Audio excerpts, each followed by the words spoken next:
Welcome back to another episode of MotoGP Mac, and today we're going to talk about the Austrian Grand Prix that just happened this afternoon.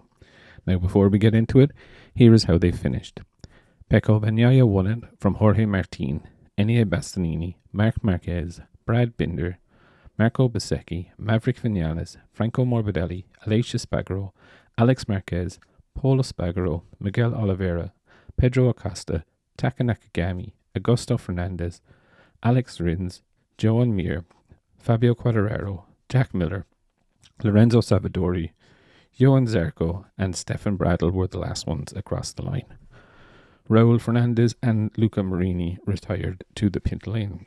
Now, if I'm honest, the opening few laps were absolutely epic. There was drama at the start in turn 1, and then as the two race leaders, Pecco Bagnaia and Jorge Martin, started going head to head, it was definitely really edge of the seat stuff because they were definitely giving it to each other. A couple of laps in though, Pecco Bot really took over and he was absolutely metronomic. You know, within 0.2 of a second of each lap he was lapping, and it was just unbelievable. And you could see that he could start to eke out the gap. And you know, I did think for a while that Martin was kind of giving him 0.5 to 0.75 of a second a gap just to keep the front tire pressure under control. But let's be fair, you know, Martin didn't really have an answer for Pecco today. He was just absolutely unbelievable. Martin himself, he was brilliant as well. You know, it's been a really good, solid weekend for him, which he needed. You know, he did cut his hand, or with his thumb, and it is on the inside of the thumb, so you can definitely see it's going to give him some grief. Originally, he's saying it was fine. After the sprint, he was saying he was a bit of trouble with it, and I'm sure in this race he was having a fair bit of trouble with it also. But saying that, you know, he hasn't lost too much in the championship, it's still wide open. Enea Bastianini, we always say that he needed to get a good start, and today he did get a really good start and he had no one really putting him under pressure. But saying that, he didn't really have an answer for the other two Ducatis in front of him. So, you know, if Marc Marquez got the ride height device engaged, I think Marc would have had a great battle with Enea.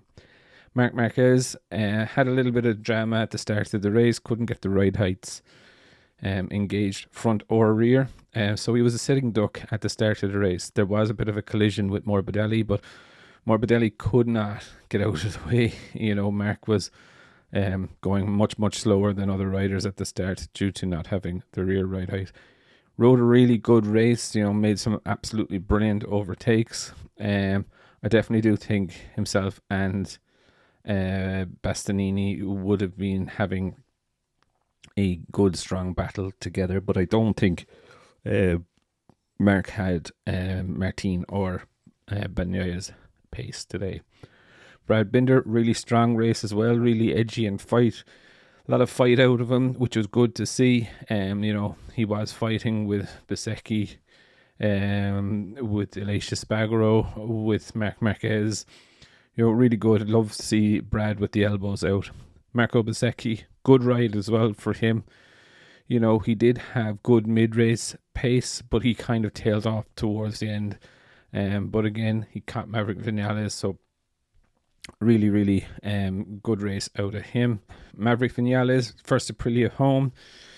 Aprilia had good race pace on soft or hard, but they didn't have it on the medium tyre, which they had to use today. So it's kind of a damage limitation mode. But saying that, you know, when you look at it 24 seconds behind the Pecco on the Ducati, kind of gives you an idea of where they were. Franco Morbidelli had a good race, clipped Marc on his right or his left hand handlebar at the very start, was pushed wide, didn't make it through the field like Marc did. Not sure was he carrying a problem or anything like that, but saying that, good enough solid race for him.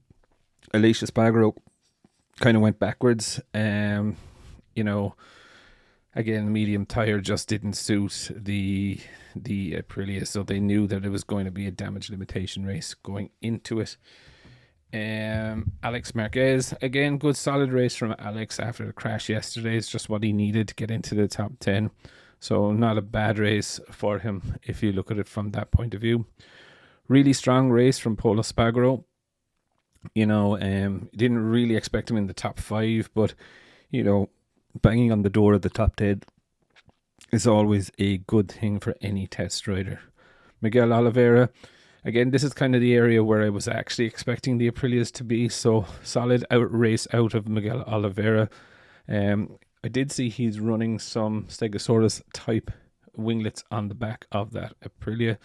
I'll definitely get some pictures and show you those. Pedro Costa, it's kind of just been one of those weekends for him, definitely. I don't care what anyone says. I think there's a massive knock of confidence from all of those crashes earlier on in the weekend. So, it's just about getting through it.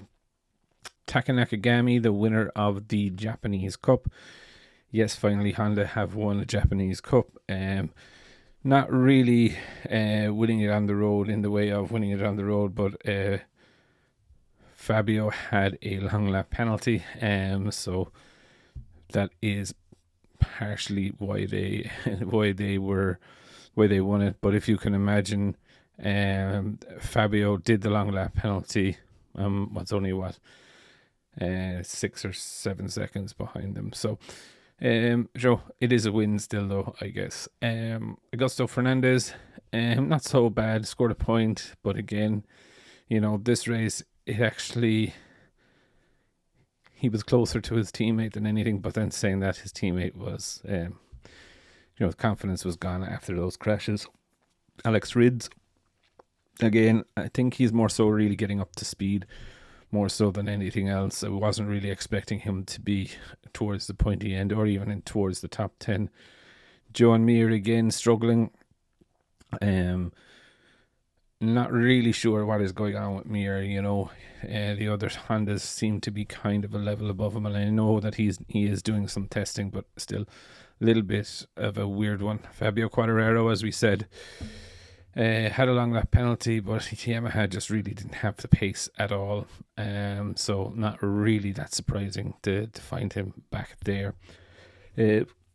Jack Miller, he was really good at the start of the race, crashed then, and he still finished. But again, it's something that's kind of frustrating with Jack, is that we all love Jack, but it's just he's just either so unlucky or just overrides way too much and did crash. Lorenzo Savadori, solid from him, coming home ahead of Johan Zarco, which is never a bad thing. When you get ahead of any race riders, it's always a good thing for you. Johan Zarco, not really much you can say about. Tough day for him, and Stefan Bradl bringing up the rear. All in all, it was kind of a good race. There were a good few battles throughout the grid. However, I suppose one of the things is the camera doesn't always show those battles. It was kind of fixated on the one at the front. But I would definitely love to know your thoughts. What did you think of the race, and who was your rider of the day? For me, it has to be Pecco Bot. But I would definitely love to know your thoughts. So definitely leave your thoughts in the comments below, and I'll be back again tomorrow with another video.